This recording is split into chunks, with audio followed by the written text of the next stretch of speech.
Lah ini Pak Tono, ini yang kejadian ini bisa dibilang keajaiban Tuhan Pak Tono ini.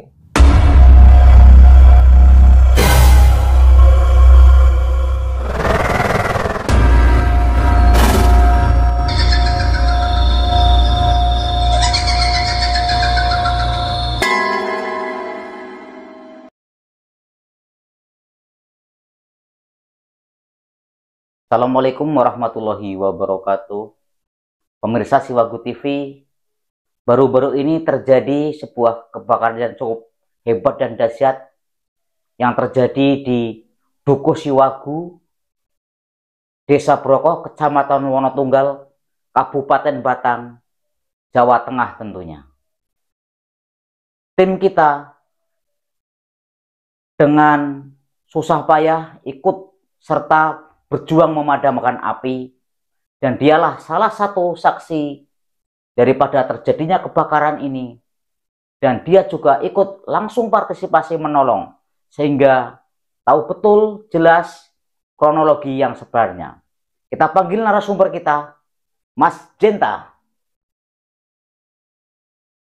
Ya, Selamat malam Mas Jenta. malam Pak Tono. Gimana ini, ada sebuah musibah yang luar biasa, tentunya peringatan untuk kita semua yang tidak merasakan.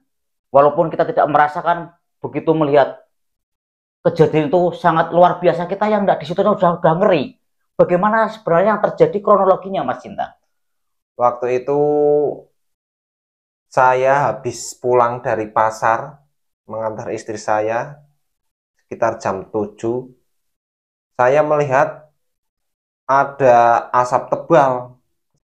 Saya bilang ke istri saya, "Bu, kok ada asap tebal ya kayak kebakaran?" "Oh iya itu, Bah. Itu apa ya, no?" "Ah, mungkin mungkin ada orang bakar sampah atau apalah." Tapi saya penasaran, tapi kok asapnya tebal kayak kebakaran apa gitu. Warnanya apa itu asapnya, Mas? Hitam, hitam pekat. Hitam pekat.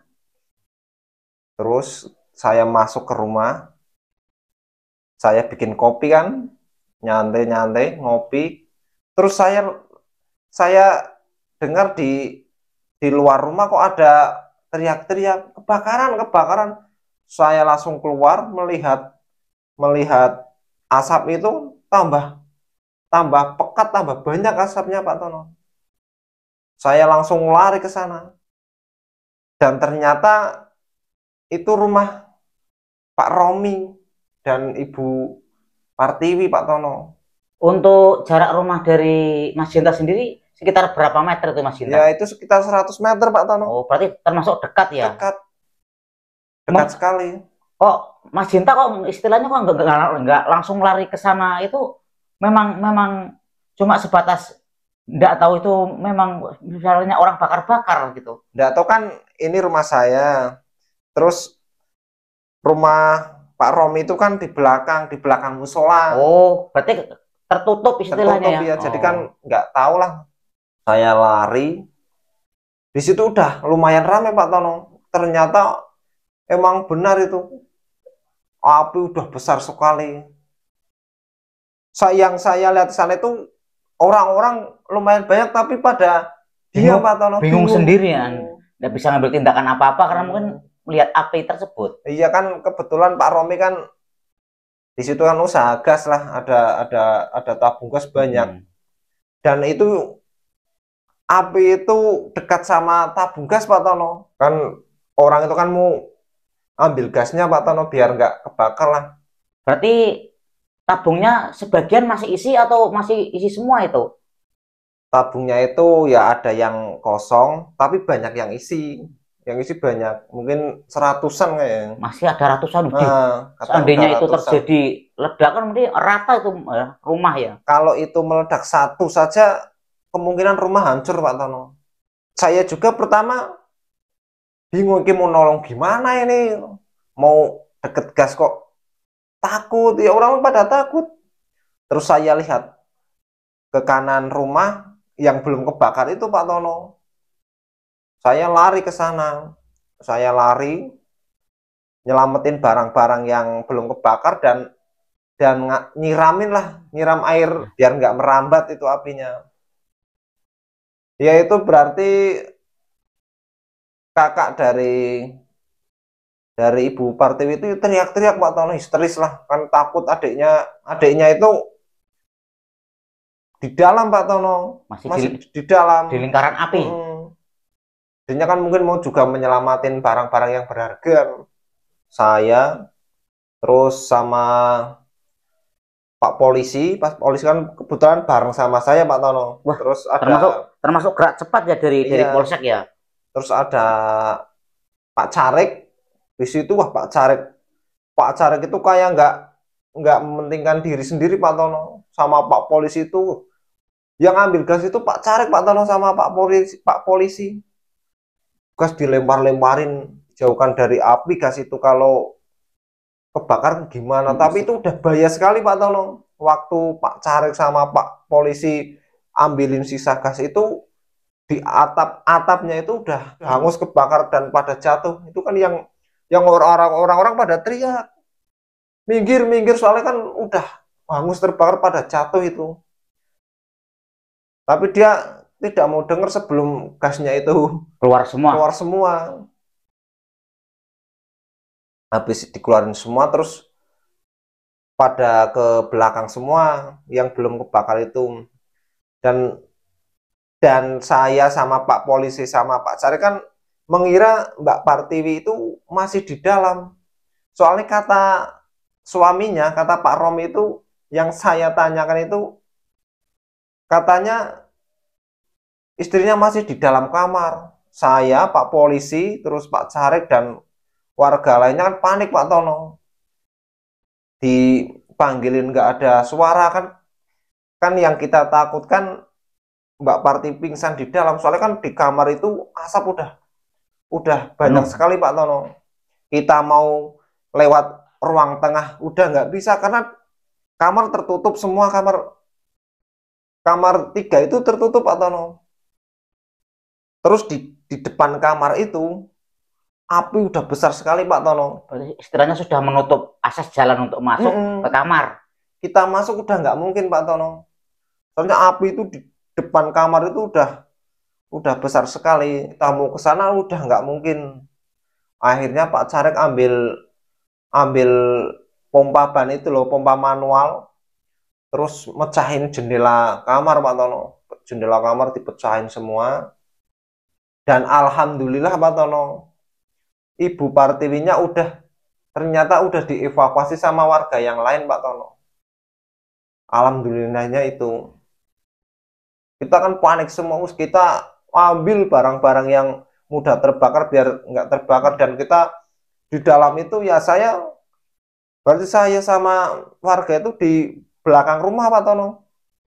Di ruang dapur itu. Ya kita nyiramin tembok lah apa biar nggak merambat lah apinya. Pokoknya sebatas bisa menghambat api lah ya. Iya. Tapi kan untungnya itu atap ruang dapur Pak Romi itu pakai galvalum Pak Tono. Jadi seng ya, pakai seng. Jadi kan lumayan aman lah.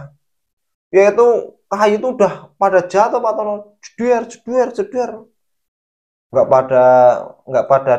pada itulah, warga yang di dalam itu pokoknya wah nyelamatin barang yang bisa diselamatin lah supaya nggak terbakar. Mesin cuci dibawa sama Pak Polisi sama warga. Terus kan itu udah parah sekali Pak Tono apinya itu. Terus kita disuruh keluar aja, ini udah bahaya. Kita sambil lari-lari cari air. Pada waktu itu kan pemadam kebakaran belum datang Pak Tono. Kan jarak rumah sama truk pemadam kebakaran itu lumayan jauh Pak Tono. Ya jauh. Mungkin kalau nggak macet sekitar seperempat jam Pak Tono kehadirannya.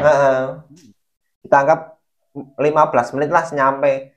Tapi kan api itu besar sekali Pak Tono. Waktu nyampe ya api udah kecil, udah habis. Sudah cukup padam berarti ya. Walaupun di di apa namanya istilah dipadamkan dengan cara manual ya sudah cukup, tidak cukup panik lah istilahnya Iya, ya. pemadam ke situ tuh udah hampir mati Pak Tono. Tapi ya sayang, yang saya salut itu gotong royong warga Pak Tono. Wah, itu warga itu ada yang lagi bikin batu bata, itu Pak Sugeng Pak Tono. Pak Sugeng itu lagi bikin batu bata, mau bikin batu bata, denger teriak kebakaran itu langsung lari Pak Tono. Lari, intinya nggak ngurusin pekerjaan lah. Sudah tidak Dia menghiraukan langsung pekerjaan. lari, semua warga lari pada ya, cari seadanya air apalah. Waktu pemadam kebakaran datang ya udah hampir padam itu apinya. Dari tadi kan istilahnya kan kita mendengar ekstrim dan luar biasa ya kejadiannya itu. Sebenarnya pemicu utama atau apa istilahnya sebagai pemantik atau pemicu utama itu apinya itu datangnya dari mana Mas Cinta? Ini keterangan dari pemilik rumah itu pemicunya itu karena charger HT Pak Tono. HT berarti HT ya? Bukan HP, HT. Bangsa alat komunikasi iya, ya. Radio lah, radio. Orang radio break FM radio itu.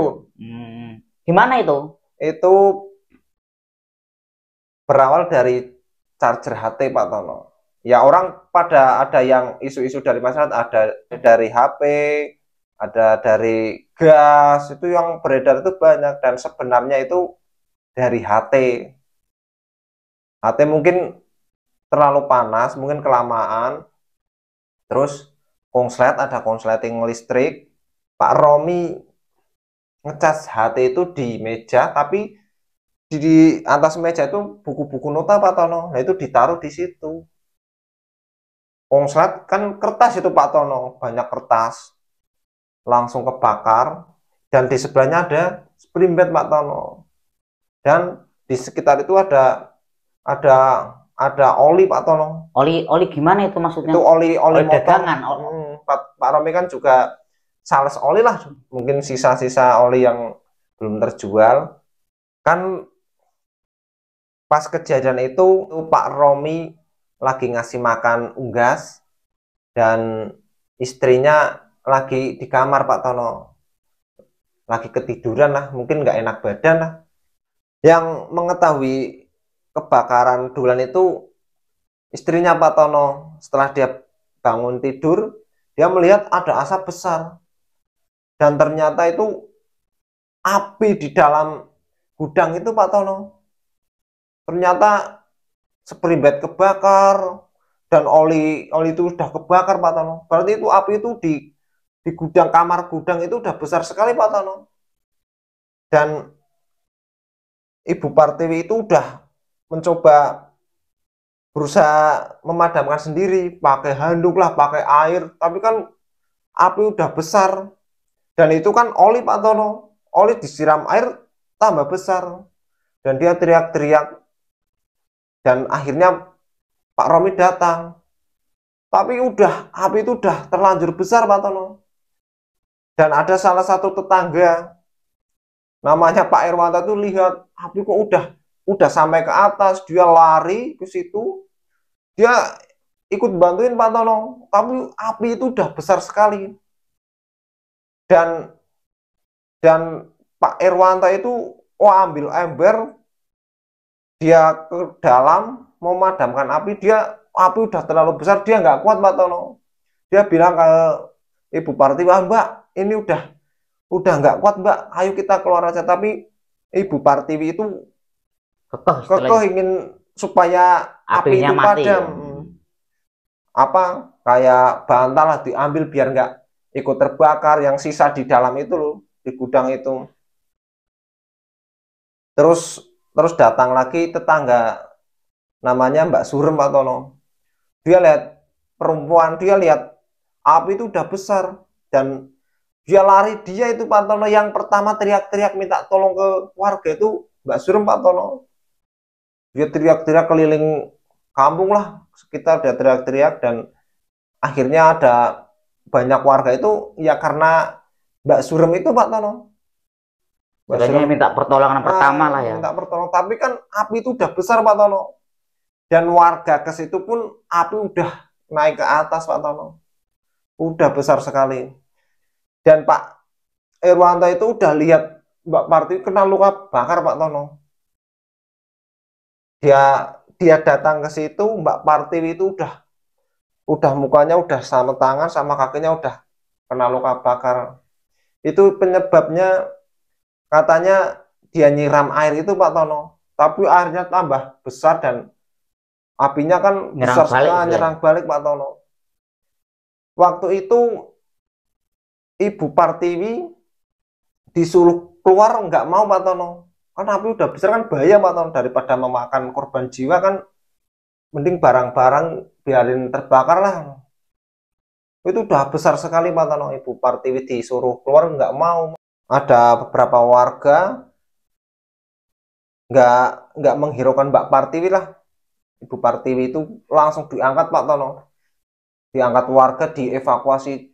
Dan setelah diangkat itu Mbak Partiwi pingsan Pak Tono, pingsan dia. Waduh, bersyukur ya istilahnya enggak pingsan di lokasi ya. Itu ya tepat sekali itu Pak Tono, warga nolongin Mbak Partiwi itu tepat sekali. Coba kalau warga itu telat, terus Mbak Partiwi kan tidak mau dievakuasi, terus warganya ya udah gitu, nggak dipaksa, terus dia pingsan di sana, kan repot Pak Tono. Api udah besar, kalau api udah besar dia pingsan di sana, mungkin warga mau ke situ kan juga bingung Pak Tono, juga membahayakan diri sendiri. Iya ya. Itu sangat alhamdulillah sekali itu. Yaitu Mbak Partiwi itu udah luka bakar sini, muka, tangan, kaki Pak Tono. Dievakuasi ke tempat Mbak Surem itu Pak Tono. Di sana ya sebagian yang ya ibu-ibu menjaga ya. Ibu Partiwi itulah, atau Mbak Partiwi itu. Dan sebagian mencoba memadamkan api pakai alat seadanya Pak Tono. Ember lah, bak mandi dipakai semua, pakai selang air apa itu, air pam lah. Semua yang saya lihat itu warga emang gotong royongnya emang luar biasa sekali. Saya yang merasakan dari tadi aja udah ngeri dengarnya seperti itu. Wah, apalagi saya di situ Pak Tono. Saya lihat itu, dan ini Pak Tono, Pak Rominya juga ternyata tangan sama mukanya kena luka bakar Pak Tono. Cuman kan nggak terlalu parah lah Pak Romi. Ya Pak Romi pas kejadiannya juga masuk keluar. Dia nggak menghiraukan luka bakarnya Pak Tono. Pokoknya kejadian itu sangat mengerikan Pak Tono, dan saya itu melihat sendiri. Oh ya Pak Tono, kan sumber api itu kan dari HT ya, HT yang lagi dicas lah. Itu kan ini kan ruang utama atau gudang lah kan, yang buat oli, terus meja yang buat ngecas HT itu kan meja. Di sini kan banyak oli, terus di sini itu gas Pak Tono. Gasnya itu di sini, dan terus sini kan ada kamar utama di sini, dan spray bednya itu kan itu di kamar utama. Berarti dari gudang itu, tapi gudang kan dekat kamar Pak Tono. Bersebelahan langsung berarti. Bersebelahan langsung sama kamar. Meja yang ada HT-nya itu kebakar, terus kan di sebelahnya oli Pak Tono. Itu yang menyebabkan api besar sekali itu oli itu Pak Tono. Mungkin pekat hitam itu mungkin pemicunya itu. Mungkin kalau kita lihat umum itu kan ban itu ya, kalau dibakar berarti menyerupai seperti itu. Menyerupai, tapi kan agak bening lah.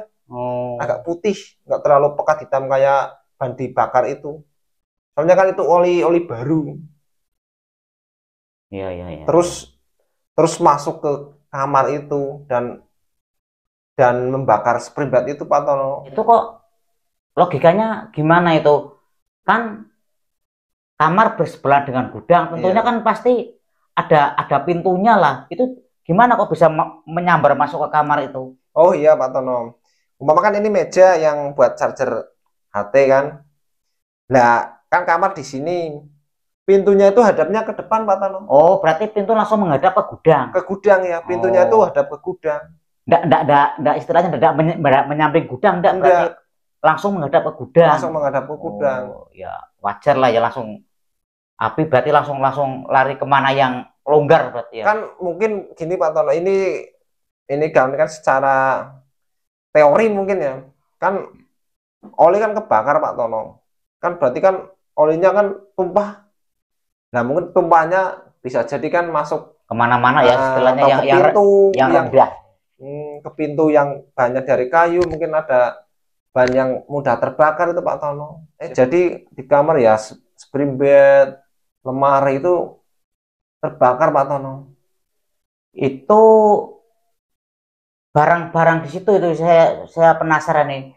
Barang-barang di ruangan utama dan yang di kamar itu gimana kondisinya Mas Hinta? Kalau yang di gudang kan oli habis Pak Tono, yang di depan kamar itu habis. Tapi kan alhamdulillah tabung gas dan gas yang isi kan udah diselamatin warga Pak Tono, itu yang alhamdulillah sekali itu Pak Tono. Warga itu takut kalau meledak Pak Tono. Kalau meledak kan jadi wah, kemungkinan rata kan? Rata Pak Tono. Legas 100-an lah. Oke lah, meledak 1 atau 2 kan udah dahsyat sekali Pak Tono, gas isi. Nah ini Pak Tono, ini yang kejadian, ini bisa dibilang keajaiban Tuhan Pak Tono ini. Ini yang benar-benar yang saya alami dan saya lihat sendiri Pak Tono. Ya saya nggak lihat langsung sih, cuman kan bukti mungkin masih ada ya. Bukti ya ada. Bukti itu ada buktinya setelah habis kebakar kan tanya-tanya apa saja sih yang ada di situ. Yang ada di situ, apa ada barang berharga, mungkin surat-surat lah. Dan ini Pak Tono, kan lemari, terus kasur itu kan habis Pak Tono, habis sekali, buku-buku lah habis. Sifatnya yang kertas istilahnya ya, kertas-kertas atau dari yang dari atom lah ya. Iya. Dan satu yang nggak kebakar Pak Tono, itu wah itu bisa dibilang keajaiban itu Pak Tono. Itu di apa dan ditemukan di mana itu? Nah ini Pak Tono, kan saya bawa ini Pak Tono. Nah ini Pak Tono. Ini Al-Quran Pak Tono.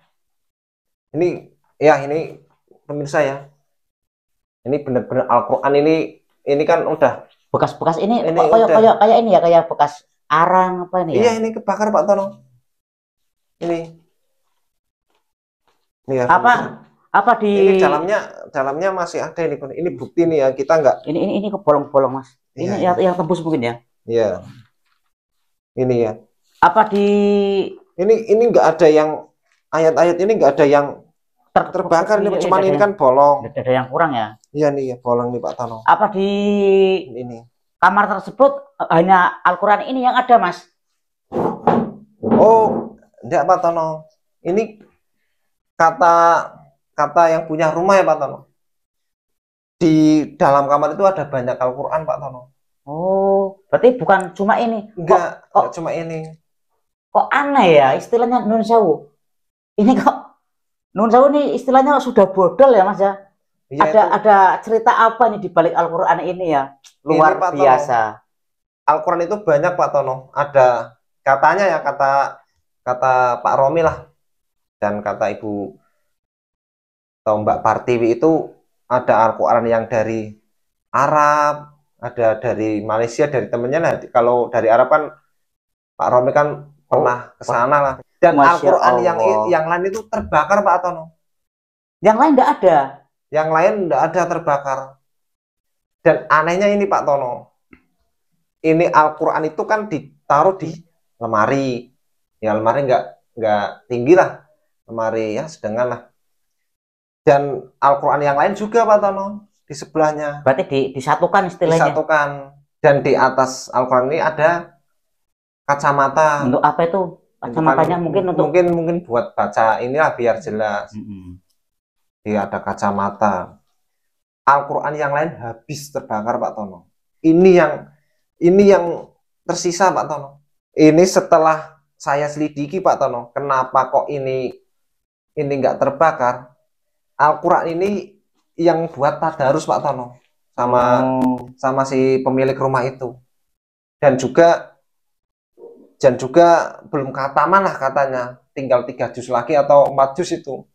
Ini yang sering dibaca Pak Tono. Itu posisinya di mana katanya ditemukan? Ini itu ditemukan di bawah Pak, ditumpukan abu Pak Tono. Itu kan lemari yang buat nari itu habis Pak Tono.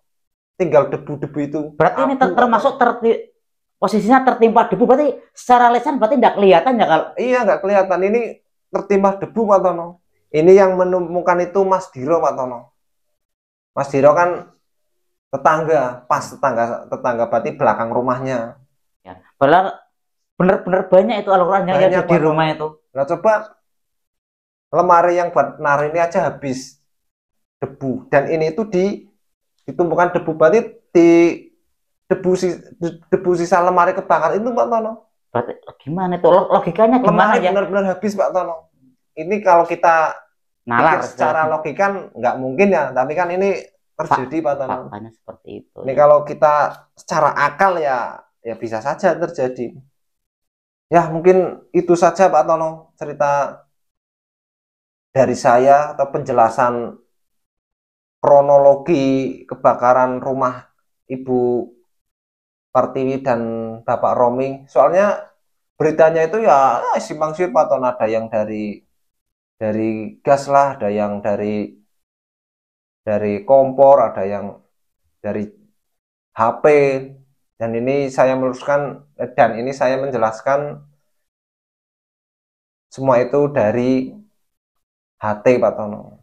Oke pemirsa Siwaku TV, demikian ulasan dari terjadinya kebakaran yang begitu berliku dan histeris, dan disitu juga timbul rasa semangat, gotong royong, persaudaraan. Di balik itu semua banyak hikmah, dan yang paling utama adalah untuk menambah keimanan kita. Amalan kita apapun bentuknya itu pasti akan utuh adanya. Sebagai contoh yang real, kita masih hidup di dunia ini dengan membaca amalan Al-Quran, terbukti itu masih utuh. Terima kasih atas perhatiannya, dan semoga menambah keimanan kita. Assalamualaikum warahmatullahi wabarakatuh. Terima kasih Mas Sinta. Iya Pak Tono.